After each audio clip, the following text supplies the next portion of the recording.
firefly, how short is life? I dreamt we had more than 20.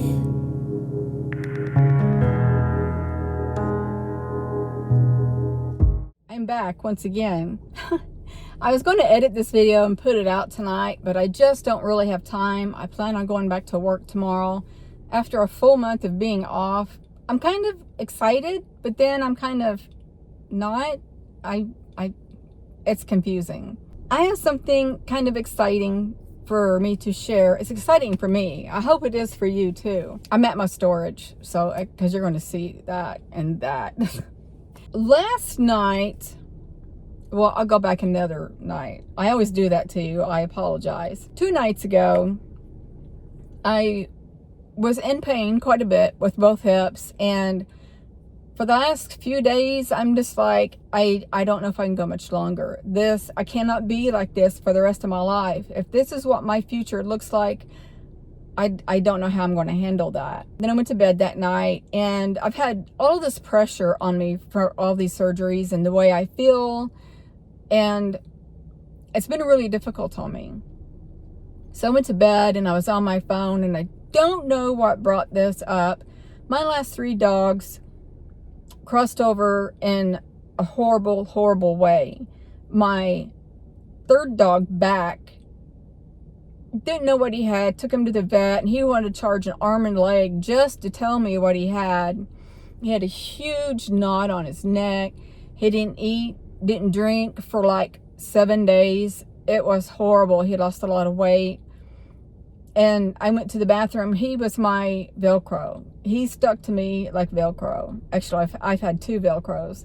But anyway, I snuck out of my room, went to go to the bathroom, and I was going through a breakup also at the time. So I stayed in the bathroom and I was crying. And I got some bad news about the situation, about my relationship. But anyway, I was in there crying. And when I came out, he had evidently known I was not in there, and he was between my bedroom and the bathroom. He had fell over in the kitchen and died. And when I came out, I found him like that, but he suffered.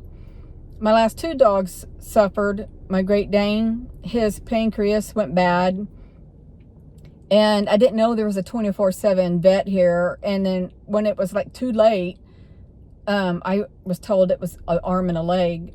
And so I knew that next morning I was going to take him in. So he did not sleep all night. He couldn't lay down. I just did not know what else to do. And that traumatized me also, that he suffered. I took him to the vet the next morning. He suffered almost 2 days. I took him to the vet because it was a weekend, I should say. But I took him to the vet. They said it was his pancreas, and we can either put him under for surgery. But he was 9 years old, I think, 8 or 9. I cannot remember. I didn't think he would recover well from that, so we decided to put him down, and that tore me up. A year later, my lab pit suffered. He had, shortly after my Great Dane was put down, he started gaining weight, my lab pit, and he was my 2nd Velcro. And that poor baby was through a lot. And let me back up a little bit. The other dog that died, and I was going through the breakup, I swore I would never be sad over any man ever again because of me missing my dog's passing. And I was in the bathroom crying while he was out there crossing over. But back onto the other one. He had gained weight. He was in kidney failure. And I think I had to take him in randomly. I can't remember. And get tested and see how he's doing. And one day he was in the backyard, and I seen him. It looked like he stepped wrong. There was like a pothole in the yard or something. I seen him do that. And then I got on my phone, and next thing I heard was him whining and clawing the deck.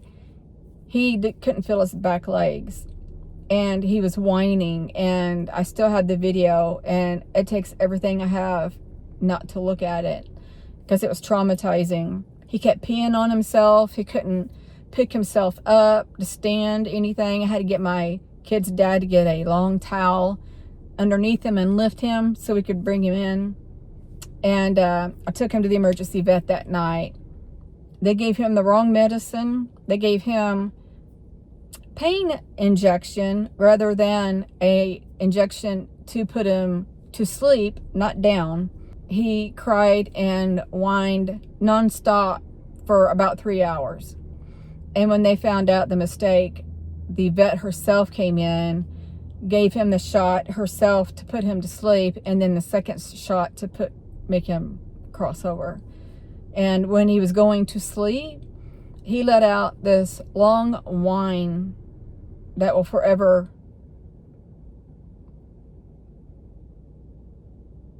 scar my memory from that. I'm trying not to cry, but it was traumatizing. And they finally, gave him the final shot, and that affected me greatly, all three. But the last one, I'll never forget. And it really, the trauma from it for both of us was enormous. But I was in bed the other night thinking about this, and I started crying.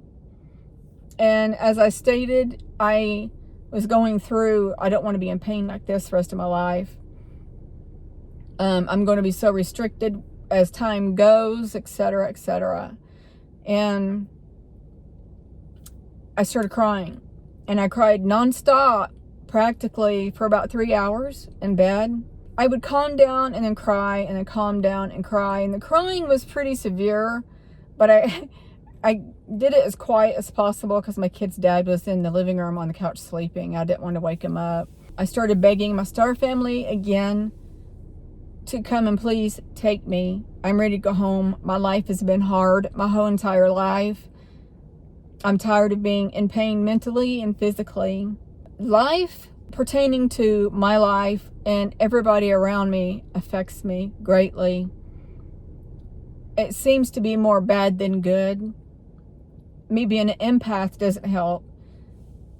But I'm sad more than I am happy. So that night, I cried and cried. And then it seemed like when I paused the crying, and I would just be laying there, tears were still coming out. And I'm sitting there thinking, how am I still crying? I was still sad and all, but you have to have that emotion to cry. And I just kept crying and kept crying. And when I knew I was done crying, I got up, and I had makeup on, but I had to go in the bathroom and get my makeup remover and get it all off because mascara does burn. The next morning, my eyes were really swollen, which was yesterday morning. I was sad yesterday. Not as sad, but I was sad. I don't remember which night it was I went to sleep. No, I think I was still awake, and I sensed that my StarFamily was there. And I saw the best way for me to describe it was the webbing film to come. It looks like spider web that is all black, sometimes white. It's on film that comes to me.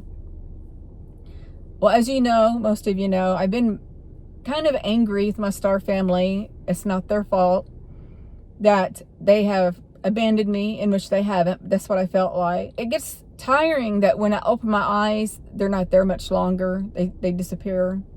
And I always tell them I'm not scared, but they still leave. But anyway,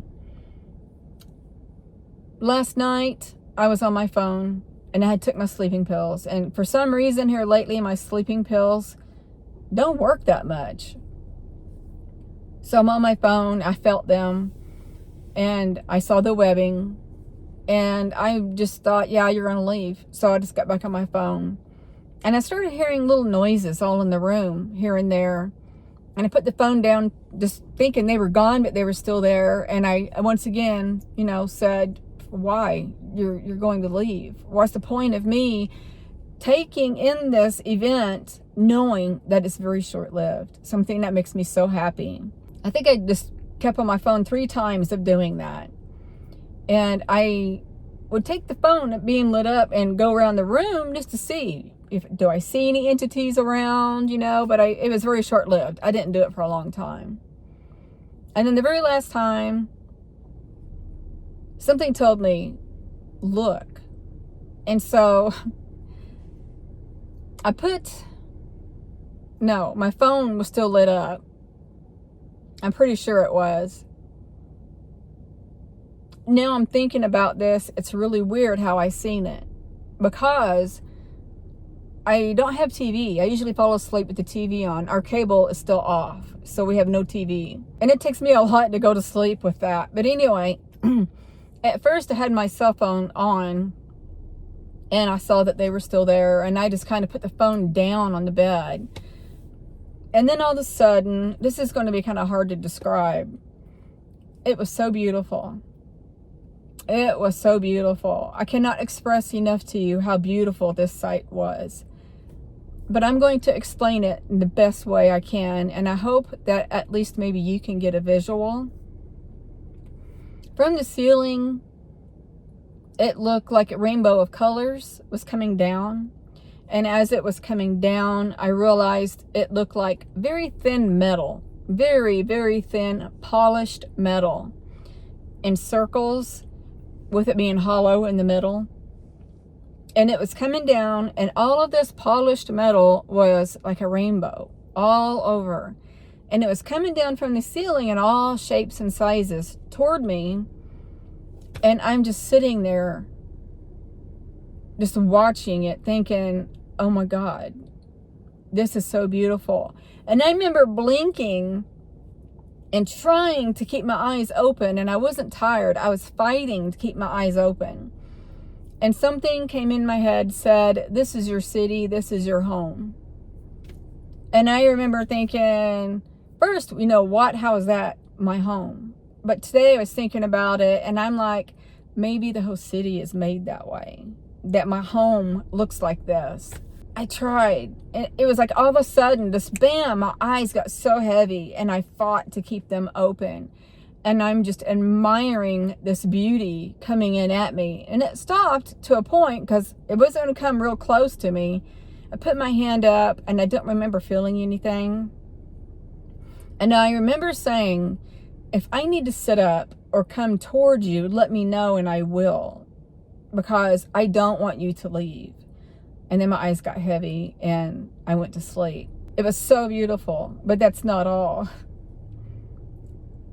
But I had to share that part with you, most of all, because it was so beautiful. But I woke up this morning. Let me add one more thing. This weekend, I was very low. I wasn't feeling well. I felt nauseous. I started my Zepbound injection again. That might play a part in it. But I felt sick. I just felt like, it was horrible. The smell of food, everything. It was kind of like morning sickness. I was like that all day. I could barely eat. But this morning, I felt so alive, and I still do. I just feel like wired, but not like hyper. I just feel like I feel alive, kind of. And I remember I was doing laundry, and I remembered I was walking around, and then it hit me. I was like, I'm not hurting. How am I not hurting? Am I hurting? And I'm like, am I so used to it that I just don't pay attention to it anymore? And so I paused. Well, I think I was doing something, I don't remember. But I stopped and I took a couple of steps, and I'm like, I feel pretty good. But then I raised my recent surgery leg up. I'm restricted with that because my joint is trying to lock up. I raised it, and I'm like, oh no, that's still there. That locking pain is still there. I can only raise it maybe now 8 inches, give or take. And getting out in my truck is kind of difficult. But I'm like, I feel good. What in the world? Did they fix this too? What in the world? What's going on? And walking is not bad at all. Usually when I get out of the truck, I'm a little sore, and it takes me at least 20 to 30 steps to kind of get that out, But today I'm like, whoa, they did something. They took me somewhere and they did something. I don't know what it is. I've had strange markings on me lately. Right here, you can still see it right there a little bit. It was really bright red. Not swollen, not sore, not scabby, nothing. Don't know where that came from. I have 1, 2, 3, 4 bruises on me that are circular and in a shape. There's like 2, and then 1, and then 1. It's like a P, kind of. And then there's like a light bruise here and there around that.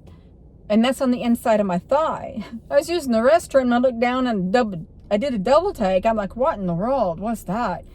It's nothing I did because I guard that leg. That's my recent surgery leg. If I would have hit something that hard to bruise it on the inside of my thigh, I would have known about it. And what would come between my legs to hurt it like that? That's another question. But anyway, so I feel good. I still have to raise my leg with my hand to get in my truck. But I was getting in earlier. Somebody parked close to me. And I did that, which was fine. But I overextended my left hip. And the left hip was the first hip I had surgery on. And so it's stinging a little bit now. I felt a pull.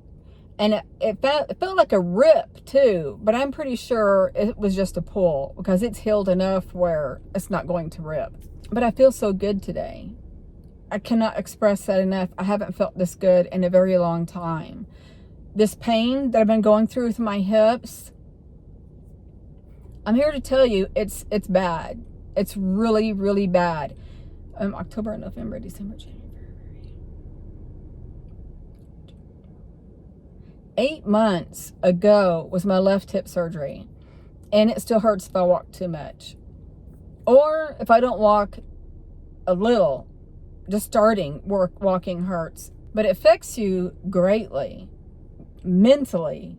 It pulls you down so bad. And then when your next hip surgery has started and you're healing from that too, I was in pain before and after surgeries with my hips. After surgery is more severe of a pain. Of course, before it hurt pretty much or I wouldn't have had the surgery, but after it's been pretty bad. And so today I gave thanks in many ways, verbally, mentally, you name it, and for many reasons.